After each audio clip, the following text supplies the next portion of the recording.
एक अम्बेडकर है जो कश्मीर से लेके केरल तक, जिसका नाम है, जिसका काम है, जिसके नाम पे भवन है, जिसके नाम पे लाइब्रेरियां हैं, जिसके नाम पे रिसर्च सेंटर हैं, जिसके नाम पे आज भी लोग मरने मारने के लिए तैयार हैं। बाबा साहब वो कुल्हाड़ा है जो ब्राह्मणवाद को जड़ से काटने का आपको सिद्धांत देता है। आया है जिनके साथ गांधी लड़कियों के साथ सोता था, उनसे उसने इंटरव्यू की और उसके बाद उसने अमेरिका में जाके जैसे ये पड़ गए, बहुत स्वार्थी हो गए।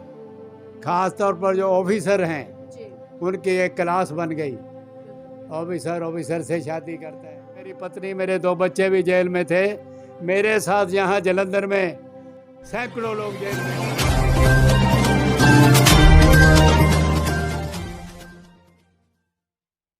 जय भीम, नमो बुद्धाय। साथियों, हम लोगों ने बाबा साहब को तो नहीं देखा, लेकिन बाबा साहब के साथ में कुछ ऐसे साथी रहे हैं जिन्होंने बाबा साहब के साथ में काम किया है।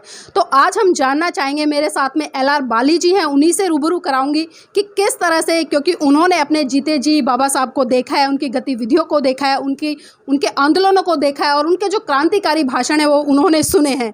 तो आपका स्वागत है HR बाली जी हमारे NB न्यूज़ चैनल में। बहुत बहुत धन्यवाद।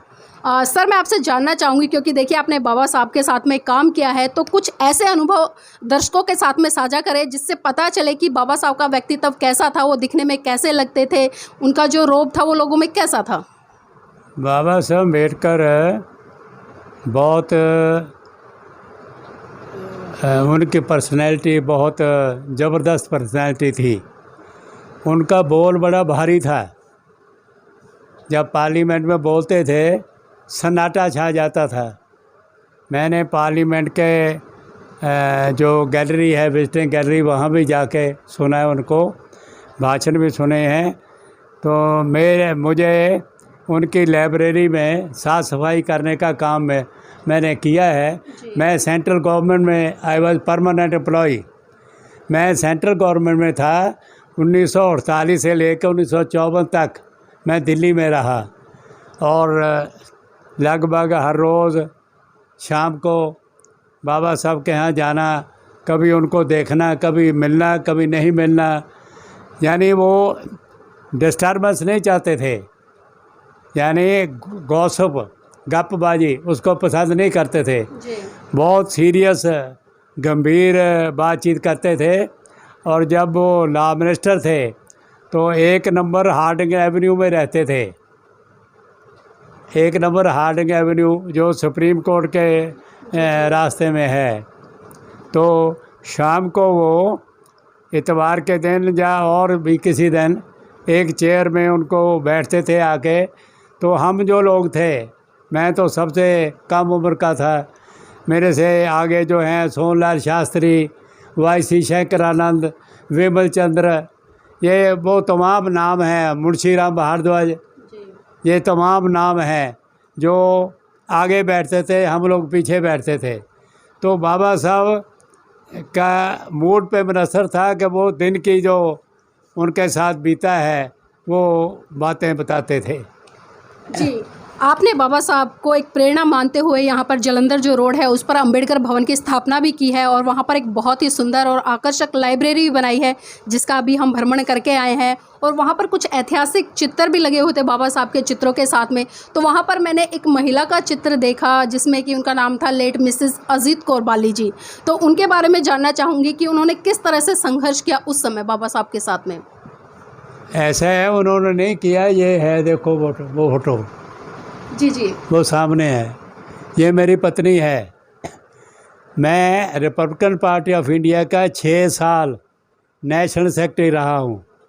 1964 में हमने मोर्चा लगाया RPI ने, और उसमें 2,40,000 लोग जेल में थे।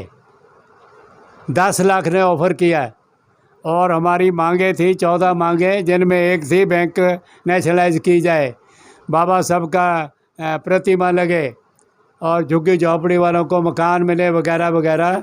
मैं आपको अपनी ऑटोबायोग्राफी देता हूँ, उसमें आपको सब मिलेगा लिखा हुआ, क्या 14 मांगे थी और क्या क्या हुआ। तो मेरी पत्नी और मेरे 2 बच्चे राहुल कुमार और सुजाता। राहुल कुमार इंडियन एयरलाइंस में था, अभी उसने PhD की है जवाहरलाल नेहरू यूनिवर्सिटी से, वो डॉक्टर राहुल कुमार हो गया।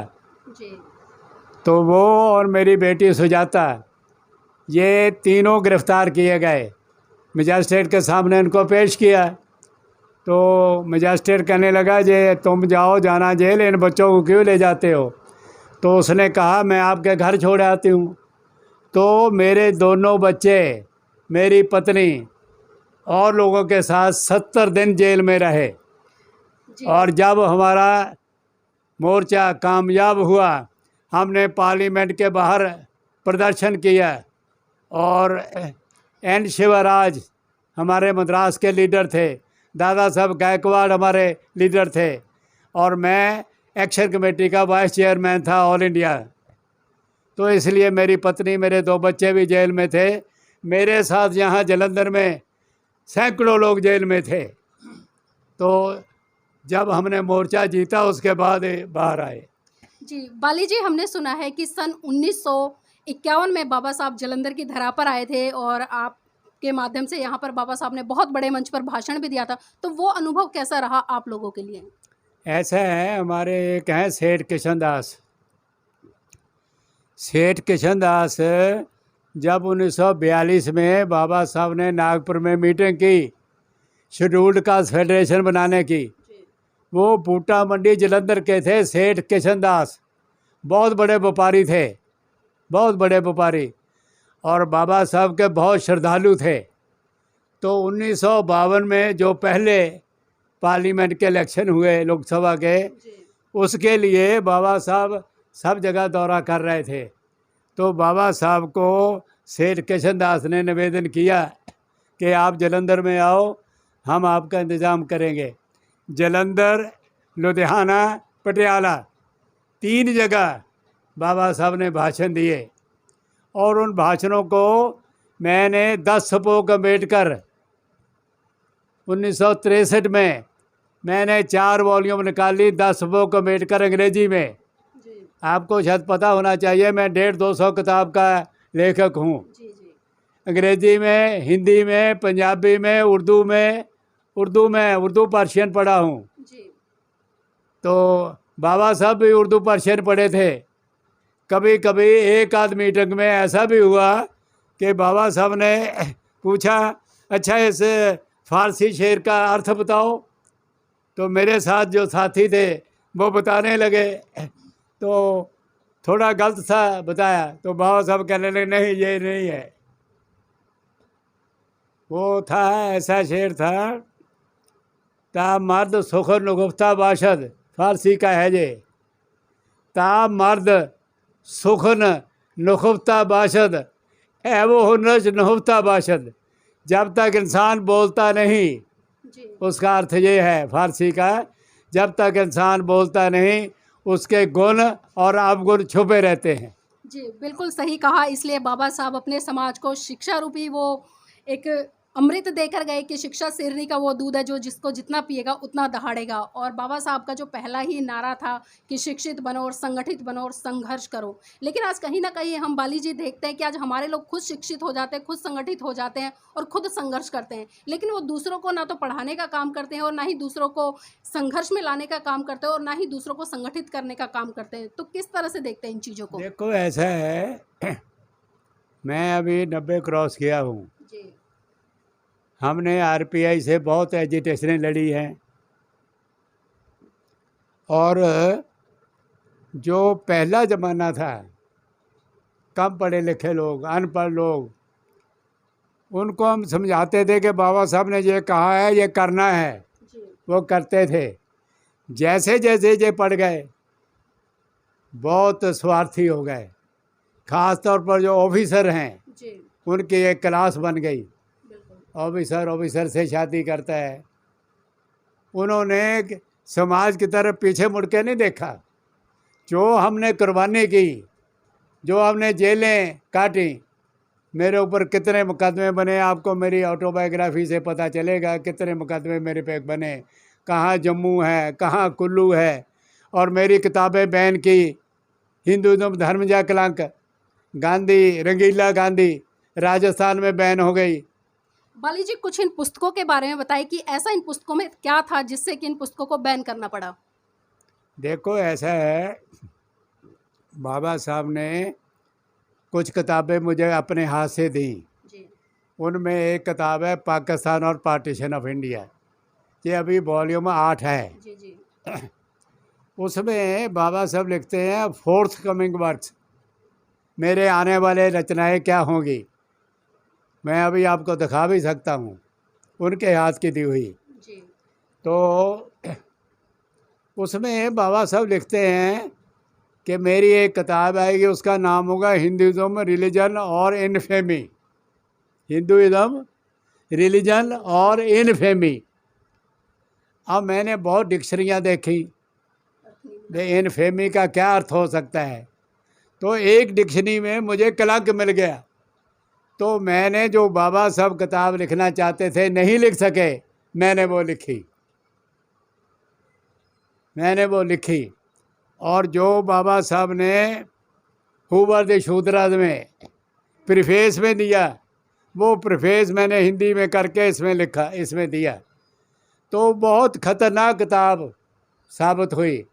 उसके कितने ही एडिशन छपे, पंजाब में बैन कर दी गई। यहाँ एक ब्राह्मणों की बहुत बड़ी मीटिंग हुई, तो उसमें रेजोल्यूशन हुआ इसको बैन करो। तो ये बादल जो है, प्रकाश सिंह बादल, इसने बैन की। तो रंगीला गांधी राजस्थान में बैन हुई। रंगीला गांधी जो है एक मेहता हुए हैं, मेहता, उसकी किताब है Gandhi and his apostles, Gandhi उसके भगत। तो वो यहाँ आया, जिनके साथ गांधी लड़कियों के साथ सोता था उनसे उसने इंटरव्यू की, और उसके बाद उसने अमेरिका में जाके किताब लिखी। मैंने उस किताब को लेके पढ़ा, अमेरिका में मैं गया, मैंने कहा ये किताब तो, इसका तो इस्तेमाल करना चाहिए। तो मैंने गांधी, रंगीला गांधी नाम से किताब लिखी, बहुत बिकी किताब, और वो राजस्थान में बैन हो गई। बर्दाश्त नहीं कर पाए। जो गांधी था ना, उसके बारे में बाबा साहब ने लिखा है। लेकिन इतना होने के बावजूद भी कहीं ना कहीं हम देख रहे हैं कि इस देश के सत्ता पर काबिज लोग उनको राष्ट्रपिता बाबू का दर्जा देते हैं। तो इस पर क्या दृष्टिकोण है आपका? देखो ऐसा है, इंग्लैंड में बाबा साहब के एक इंटरव्यू है जी जिसमें कहते हैं, मैंने उसको आई हैव नेवर कॉल्ड में महात्मा, जी मैंने उसको कभी महात्मा नहीं कहा। और उसमें बाबा साहब कहते हैं morally he was not a Mahatma, नैतिक तौर पे भी वो महात्मा नहीं था। तो आज जो है सिवाय मोदी के कोई उसका नाम नहीं लेता। आरएसएस के लेते हैं नाम नहीं। वो तो आपको पता है, ये जो प्रज्ञा ठाकुर है, वो नाथुराम गौडसे को देशभक्त मानती है। और जो हिंदू महासभा है, उसने उसका जन्मदिन मनाया है। तो गांधी को तो गिने चुने लोग ही मानते हैं। गांधी को आज जैसे मानते थे ना, अंधविश्वास, वो नहीं है। जी, लेकिन बागी जी, हम अक्सर देखते हैं कि जो बहुजन समाज में जन्मे जितने भी संत महान पुरुष हैं, चाहे उसमें बाबा साहब रहे हो या महाकारुणिक तथागत बुद्ध रहे हो या माता सावित्रीबाई फुले हो या राष्ट्रपिता ज्योतिबा फुले हो या अन्य और भी महान पुरुष हो, जब उनकी बात आती है या उनकी जयंती मनाने की बात आती है तो इस सत्ता पर बैठे हुए लोग वो दूर भागते नजर आते हैं। लेकिन जिन लोगों का इस देश के विकास में कोई भी योगदान नहीं है, उनकी जयंतियाँ बड़े धूमधाम से मनाते हैं। इसका क्या कारण है? इसका कारण ये है, देखो बाबा साहब अम्बेडकर वो कुल्हाड़ा है, मैंने कुल्हाड़ा शब्द इस्तेमाल किया है। जी जिनके विचार, जिनका किरदार, जिनका करैक्टर आज दुनिया के लोग, अभी देखिए ग्रेव्स इन लंदन है ना, यहाँ से बाबा साहब ने बैरिस्ट्री की है। जी वहाँ पे एक रूम बाबा साहब के नाम पर समर्पित कर दिया गया है, अम्बेडकर रूम। जी ये लोग जो हैं, मेरा दावा है, मैंने लंदन में, न्यूयॉर्क में प्रेस कॉन्फ्रेंसें की हैं। जी, दूसरे देश के जो लोग हैं वो बाबा साहब का बहुत सम्मान करते हैं, हाँ, चाहे सुनिए उसमें हम ना। जी, जी। सुनिए, इसलिए बाबा साहब वो कुल्हाड़ा है जो ब्राह्मणवाद को जड़ से काटने का आपको सिद्धांत देता है, उपाय देता है। बाबा साहब ने अपने भाषण में कहा 1944 में, छपा है ये, वॉल्यूम 17 में है, जी, 17 भाग 3। वो कहते हैं काम करो वर्किंग क्लास के लोगों, तुम्हारे दो दुश्मन हैं, पूंजीवाद और ब्राह्मणवाद। ये किसी ने कहा है आज तक? नहीं कहा है। जो कार्ल मार्क्स है वो भी कहता है अगर एशिया के लोग अपने समाज को नहीं सुधारेंगे जी, तो कोई तरक्की नहीं हो सकती। इसलिए बाबा साहब को ये नफरत करते हैं, नहीं मानते हैं, क्योंकि वही एक महापुरुष है जो इस देश को बदल सकता है, समाज को बदल सकता है, जिसने संविधान के द्वारा देश को बदला है। जी, आपने कार्ल मार्क्स की बात की तो मैं एक सवाल और लेना चाहूँगी इसी कड़ी में आपसे। जिस तरह से कार्ल मार्क्स की जब मृत्यु हुई थी, बताते हैं कि उसकी जो मृत्यु थी, जब उसका अंतिम संस्कार हो रहा था कार्ल मार्क्स का, तो मात्र 14 लोग थे। हाँ। लेकिन उनके जो 14 अनुयायी थे, उन्होंने बहुत बड़े स्तर पर काम किया और आज हम देखते हैं कि बहुत सारे देशों में उनकी आइडियोलॉजी पे सरकारें बनती हैं। लेकिन वहीं जब हम दूसरी तरफ बाबा साहब को देखते हैं कि जब बाबा साहब का परिनिर्वाण हुआ, तो उनके पीछे लाखों की भीड़ थी और वहाँ पर लोगों ने शपथ भी ग्रहण किया था कि आज से हम मतलब हिंदू धर्म को छोड़कर बौद्ध धर्म की शरण जा रहे हैं। लेकिन क्या बात है कि आज तक बाबा साहब के लोग उस विचारधारा को पूरे भारत में नहीं फैला पाए। देखो, ऐसा नहीं, मैं नहीं मानता ये। मैं सारे देश का चप्पा चप्पा घुमा हूँ। जी, आज देश के अंदर जो परिवर्तन हुआ है वो उन्हीं अम्बेडकरियों के द्वारा हुआ है जिन्होंने दिन रात काम किया है। मैंने तो सारा जीवन लगाया। मैंने बाबा साहब को वचन दिया था, 30 सितंबर 1956 को मैं बाबा साहब को आखिरी बार मिला। मैंने उनको वचन दिया, बहुत बीमार थे, जी, कि आपके जाने के बाद मैं आपकी विचारधारा के लिए अपना जीवन लगाऊंगा।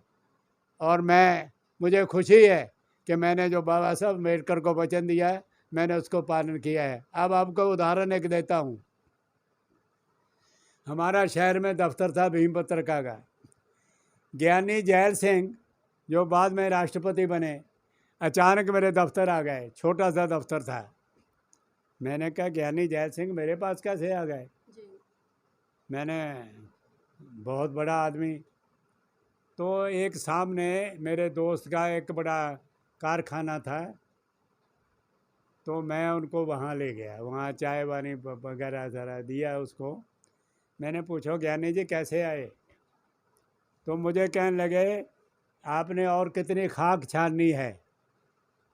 मैंने कहा क्या मतलब? कह रहा आप कांग्रेस में तो आओगे नहीं, मैं आपको ऐसी पोस्ट दूंगा कि जो जज भर्ती करने हैं, जी, तो आप आ जाओ मेरे पास। तो मैंने कहा ज्ञानी जी, मैंने बाबा साहब अम्बेडकर को वचन दिया है, किसी नत्थू खैरे को नहीं दिया। मैं कैसे तोड़ दूं? अरे मैंने कहा तुम्हें पता क्या कहते हैं? गुल्ली गाढ़ा है, पंजाबी का शब्द है गुल्ली गाढ़ा। गुल्ली डंडा गुल्ली खेलते हैं ना, जी, वो बनाने वाला तरखान था, ये कारपेंटर था। ज्ञानी जैल सिंह जाट नहीं था, कारपेंटर था। तो मैंने उनको ये कहा, तो अगर मैं चाहता मैं बहुत कुछ बन सकता था। एमएलए एमपी तो कोई बात ही नहीं है। जी, बिल्कुल। मेरे साथी कई गए, कई बन गए। वीपी मौर्य मेरा साथी था, बना ना स्टेट इंडस्ट्री मिनिस्टर। संगप्रिया गौतम मेरे साथी थे, वो इसमें चले गए बीजेपी में, राज्यसभा के मेंबर बने, अभी जिंदा हैं। जी, मौर्य जी की देहांत हो गया। ऐसे यूपी के अंदर हमने बहुत काम किया है, आरपीआई ने। और जो मौर्य जी थे अलीगढ़ से जनरल सीट से जीते, ये है आरपीआई। तो जी, ऐसा है कि मैं ऐसा नहीं मानता, बहुत लोग हैं जो काम कर रहे हैं।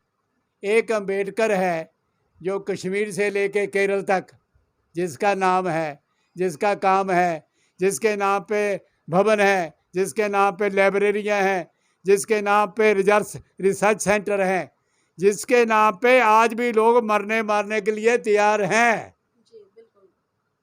मेरा मानना ये है। जी बिल्कुल सही कहा आपने बाली जी। बाली जी, बाबा साहब के साथ में साझा किया हुआ कोई ऐसा अनुभव हमें बताएं जिस पल ने आपको बहुत ज़्यादा भावुक किया हो।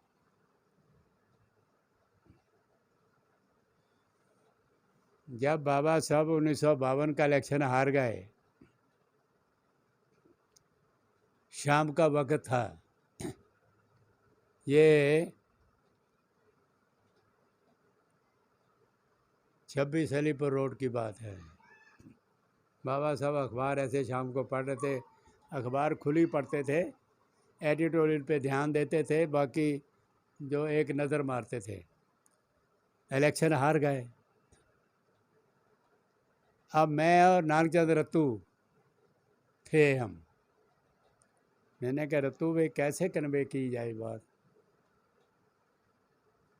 बड़ी मुश्किल से रत्तू गया, कहा कि बाबा साहब हम इलेक्शन हार गए हैं।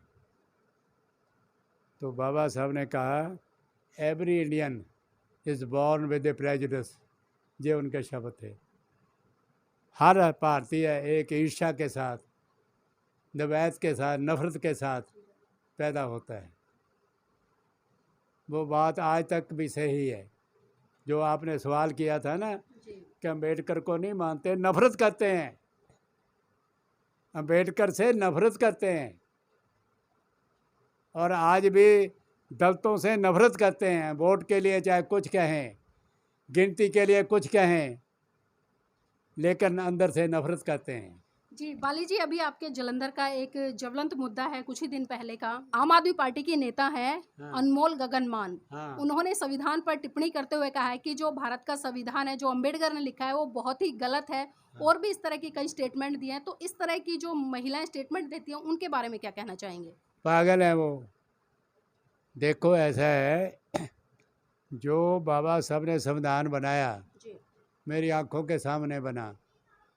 पटेल ने बड़ी रुकावट डाली और के.एम. मुंशी ने बड़ी रुकावट डाली। और मैंने एक किताब लिखी है, डॉक्टर अम्बेडकर और भारतीय संविधान। उसमें जो डायरेक्टर प्रिंसिपल्स हैं, मैं उनकी 2 धारा आपको बताता हूँ। 37 से शुरू होती है, 51 तक जाती है। एक धारा में वो कहते हैं कि देश की जो धन दौलत है कुछ लोगों के हाथ में नहीं सिमटेगी। जी दूसरी में कहते हैं जो हमारे नेचुरल साधन हैं, ये देश के लोगों के हित के लिए नहीं होंगे, ये किसी विशेष के लिए नहीं होंगे। जैसे अब कोयला है, कोयले का लाखों करोड़ों का कारोबार है, उसमें भी बड़े घोटाला हुआ, बहुत घोटाला हुआ, समझी बात। तो इसलिए ये पागल लोग हैं, पागल लोग हैं। देखो जितना बधान के ऊपर ईमानदारी से काम हुआ है, उतनी देश ने तरक्की की है। आज हालत क्या है, मेरा एक रिश्तेदार कल ही अमेरिका से आया है, कल ही अमेरिका से आया है। तो हमने उनको पूछा भाई अमेरिका में इंडियन के बारे में क्या हाल है। कहे इंडियन कहा नहीं तो नफरत शुरू हो गई। यानी Indians are the most hated person in foreign countries. ये हालत है हमारी।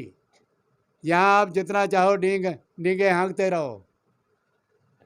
कर्जदार, फूटा हुआ देश, जात पात, ऊंच नीच, 27% लोग आज भी छुआछूत करते हैं। कैसा देश है ये? सारी दुनिया में इसको नीच देश मानते हैं। तो अगर कोई पागल जनानी औरत कहती है तो कहने दो, ऐसे और भी बहुत हैं। बाली जी, जाते जाते आपसे आखिरी सवाल लेना चाहूँगी। इस देश के अम्बेडकरवादी और बाबा साहब के अनुयायी, इन दोनों को क्या संदेश देना चाहेंगे? देखो बाबा साहब ने कभी भी हार नहीं मारी। इलेक्शन में हारे, उन पे हमले हुए, उनको मारने की कोशिश हुई, समझी बात। जब पूना पैक्ट बना तो लाहौर से एक अखबार निकलता था, बाबा साहब ने उसका नाम दिया एक किताब में। उसने कहा कि अगर गांधी की लाश उठेगी उससे पहले अम्बेडकर की लाश उठेगी। समझ लें मेरी बात। जिनके ऊपर हमले हुए, इलेक्शन हराया और 35,000 वोट उनकी कैंसिल की गई, इसलिए हारे वो, वैसे नहीं हारे, हराया गया उनको। तो मेरा कहना यह है कि बाबा साहब ने कभी हार नहीं मानी। उनकी दृढ़ निश्चय, उनके पक्के इरादे, उनका सिद्धांत, उनकी विचारधारा लेके चलो,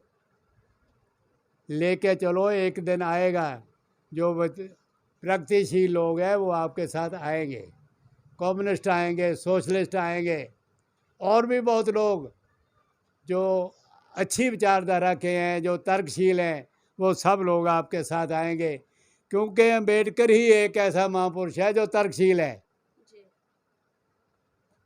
मैंने सबको पढ़ा है और कईयों के बारे में मैंने लिखा भी है।